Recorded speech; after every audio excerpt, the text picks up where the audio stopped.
Welcome back, guys. So we'll be diving into a form audit. I've not done as many form audits lately. I've been doing mainly programming audits. So today we'll be doing an audit on dips.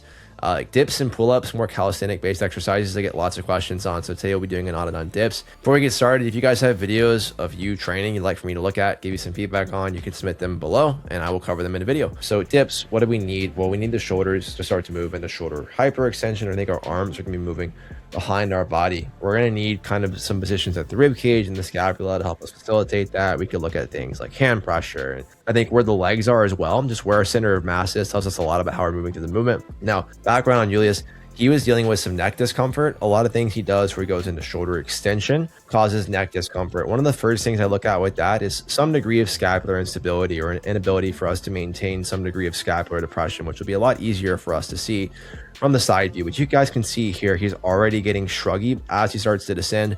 At some point in the dip, as we start to descend, we are going to get some elevation, right? It's going to happen, but it shouldn't happen so soon in the movement. We should be fighting to delay this. I like to cue shoulders away from ears, but we should try to fight that for as long as possible. The set's a little bit better, but sometimes we'll see right on the initiation it happens, or if we fast forward towards the end, as he gets tired, we have an inability to almost reset and maintain it. So right there, it happens almost immediately. Kind of subtle, but things that we're going to be looking for are that. And then this shoulder rolling forward. That's gonna be kind of hard for us to see here. If we go over to like the Dr. Internet over here, I think we'll see some examples like this where, you know, legs are really far behind us, shoulders are really far rolled forward.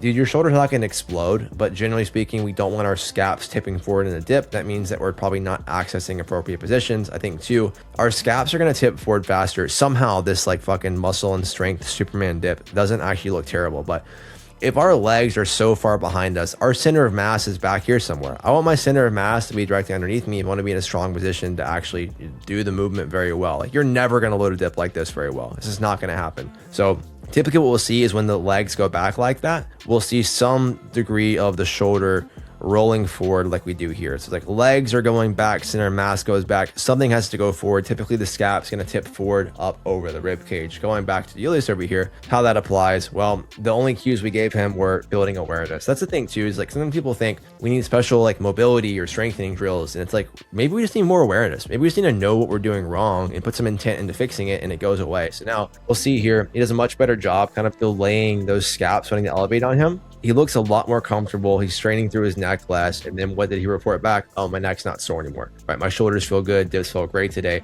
It's as simple as that. And eventually too, I want to pull up a video of my client Trevor. And people think dips can't be loaded very well. Like it's not a very like long-term progressible exercise. I think dips are an excellent exercise to load up. You can see here he's doing a kettlebell loaded. We actually ended up doing the Voltra setup for him. So he has a one of those Voltra cable stacks or cable systems, and we tie it to the belt. Now he does Voltra loaded dips, which makes me want to get one because it does sound pretty sweet. But what do we see here? Spine's nice and long. We're not overly flexed, not overly extended. The feet and the weight are almost directly underneath us, right? I don't want necessarily to have to hold like a hollow body hold or have my feet behind me, but I want my center of mass to generally just be able to drop straight down where it's right underneath me, right? I don't want my feet really far behind me. I don't need them really far in front of me. That's a really nice strong dip. You can see here he has nice full hand pressure. His shoulders aren't rolling forward.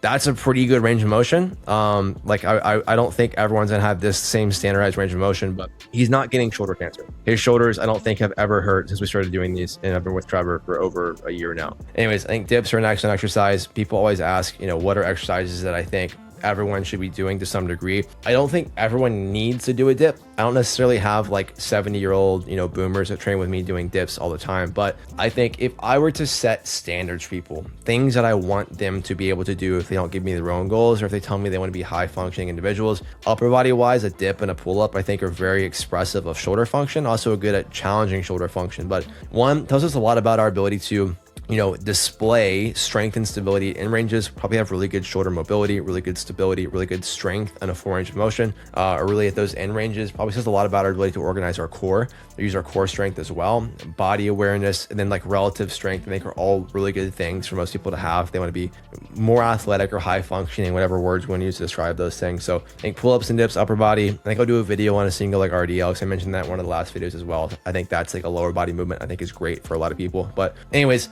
that's dips in a nutshell. Don't get too shruggy. Don't let the shoulders roll forward. full hand pressure, get your feet kind of underneath you. I think if we're doing a lot of those things, we're going to be checking a lot of boxes to make sure we're doing those right. If you can't do them and need to regress them, I think doing an assisted dip is awesome. Band assisted even if we need to.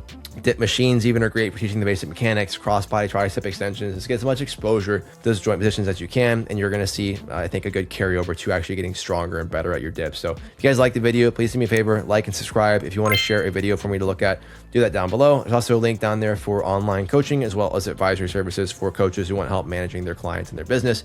I'll see you guys next time.